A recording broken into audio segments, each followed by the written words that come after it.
यह ताड़का संतों को क्यों परेशान करती है? कहते हैं एक यक्ष में यक्ष थे जिनका नाम था सुकेत।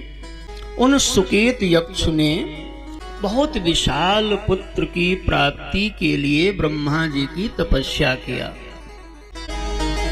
ब्रह्मा जी जब वरदान देने पधारे तो सुकेत ने कहा, हमें 10,000 हाथी के बल वाला संतान चाहिए।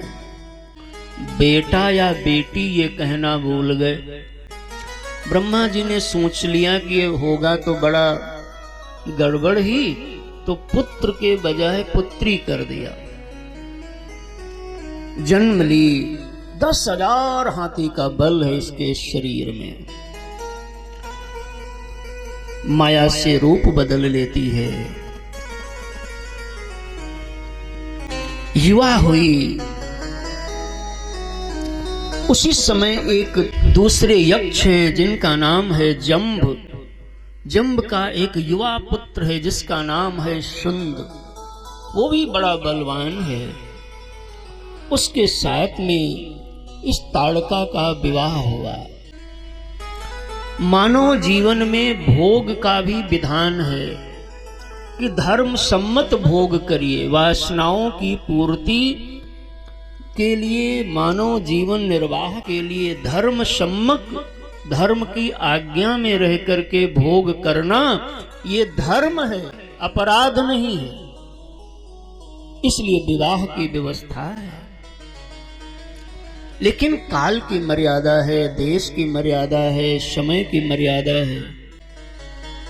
यक्षों के लिए, किन्नर गंधर्वों के लिए मानव को छोड़ के अन्य पे विधान ये लागू नहीं होता।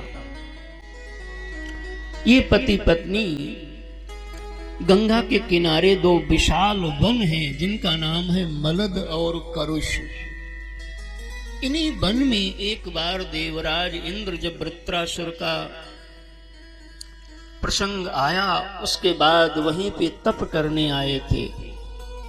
तप करके जब दान जाने लगे तो राजा हैं, तो वन देव ने विदाई दी।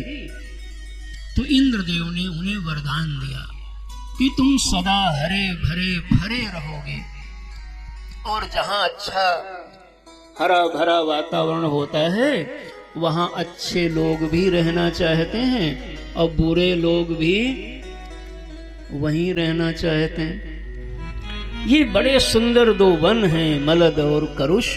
इसलिए ऋषि मुनि लोग वहां आश्रम बनाने लगे और सब पिकनिक मनाने वाले भी वहीं जाने लगे। समझ गई बात को कि नहीं? महात्माओं का अनुशासन अलग है और भोगी विलासियों का अपनी अलग अनुशासन है। सुंद और ताड़का दोनों युवा हैं, नियम मानते नहीं, उत्सृंखल रहते, संतों को कष्ट होता। इस प्रकार के व्यवस्था को देख के कई बार ऋषियों ने समझाया, नहीं माने। तब एक बार अगस्त ऋषि को बहुत क्रोध आया और ताड़का के पति शुंद को श्राप दे दिया, भस्म हो गया। और जेकर पति को कोई बाबा श्राप दे देगा तो बाकी दुल्हन यानी पत्नी बाकी का करेगी? पूजा। समझ गए ना बैर का कारण? ताड़का ने तभी से संतों के उनको उजाड़ने का संकल्प कर लिया।